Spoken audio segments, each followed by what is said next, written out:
පින්නතුනි මේ අට කටු ගොඩක් මස් ගොඩකින් ඔතලා නෙදිය. මේක අපේ ස්ථානාධිපතිතුමාගේ අපේ හාමුදුරුවන්ගේ මේ සල්ලි ඇති නැති ලොකු කුඩා වෙන මෙහෙම එකක් තියෙනවද නැහැ? මේ අට කටු ගොඩක් නේ මස් ගොඩකින් ඔතලා තියෙන ඔච්චරයි. මේ මාංශකය කරජකය නඩත්තු කරන්න තමයි මේ හැම එකක්ම අපි කරන්නේ මොකේද? මේ මස් ගොඩ සතුටු කරන්න නෙවෙයි වෙන මොකේද? මේ අපිට අපිවත් නැති වෙන මේ ශරීරය තෘප්තිමත් කරන්න නෙවෙයි. හරි ලස්සනට පියවරෙන් පියවරට හිතන්න. මේ ධර්ම දේශනාව ප්‍රමාණවත් වෙන්න ඕන නිවන් දකින්න යන ගමනට මුල පුරන්න. සිද්ධාර්ථ බෝධිසත්වයන්ට අන්තිමේට ගිහිගේ කලකිරුනේ මොනවද දැකලාද? සතර පෙර නිමිති දැකලානේ. ලෙඩෙක් මහල්ලෙක් මලකඳ කාමුදුරු කෙනෙක්. දැන් මෙතෙන් අඩු මොකද්ද? මලමිනියක් විතර. ඉදිරි සේරම තියෙනවා.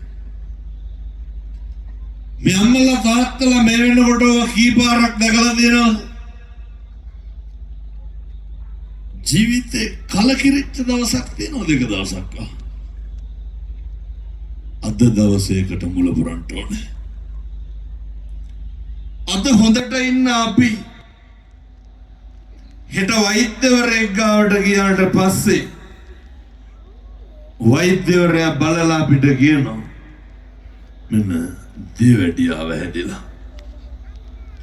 ඔන්න බලන්න පින්නතුනේ ටික ටික චරාවටපත් වෙන හැටි. දියවැඩියා රෝගේ කාලයක් තියෙනකොට දියවැඩියාව හැදිච්ච ගම අපිට දෙන පළවෙනි අවවාදය මොකද්ද?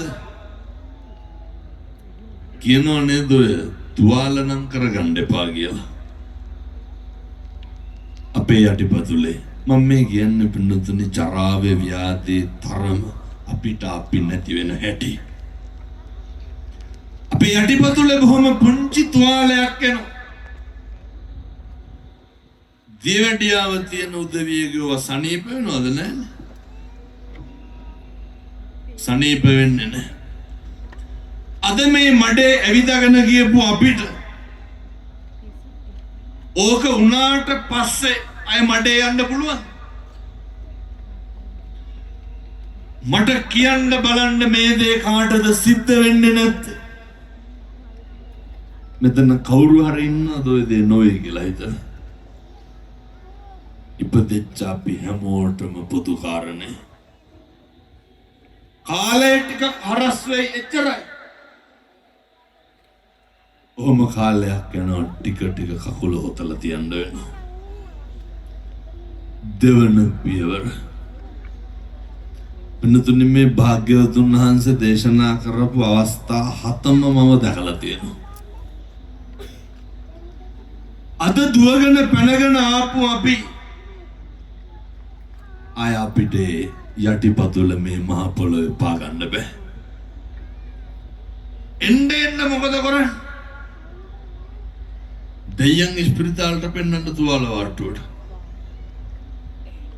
සුද්ධ කර කර බෙහෙත් දානවා මිසක්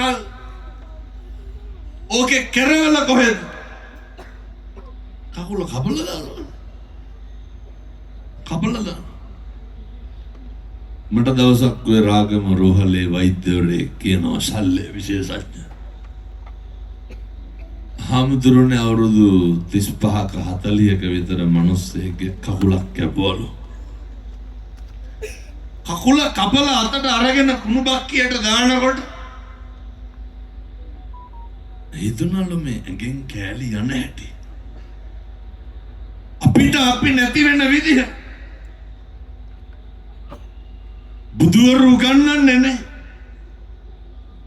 අත්තාහි අත්තනෝ නත්ති වෙනවද අපිට අපි නැති වෙනවා. උන්වහන්සේ අහනවා පින්නතුනි අපිට නැති වෙන මේ ලෝකේ කුතෝ ධන කවර ධනයක්ද කවර පුත්තද මොකවත් නැහැ. කකුල කපලා දැම්මට පස්සේ වෙනතුනි මම මේ කියන්නේ කාට වෙන දේද? මේ අපිට වෙන්න තියෙන දේ. මේකට සල්ලි බලපානවා. මහදඩබ්බර ව්‍යාපාරිකයෝ ඉන්නවා පින්නතුනි රාජගිරිය ආබාධිත නිවාසී වික්ටෝරියා එක. හොඳ ව්‍යාපාරිකයෝ හම්දුරුවනේ මොකක් හරි ඇක්සිඩන්ට් එකක් වෙලා බෙල්ලෙන් පහළ පණ නැහැ. අර ආබාධිත නිවාසයට වෙලා ඉන්නවා. මේ ලෝකේ ඕනම කෙනෙකුට ඕනම දෙයක් ඕනම මොහොතක සිද්ධ වෙන්න පුළුවන්. කවදාවත් අපි හිතන දේ වෙනවද? හොඳට මතක තියාගන්න. වෙන්නේ මොකද්ද කියලාවත් හිතාගන්න බෑ පින්නතුනේ.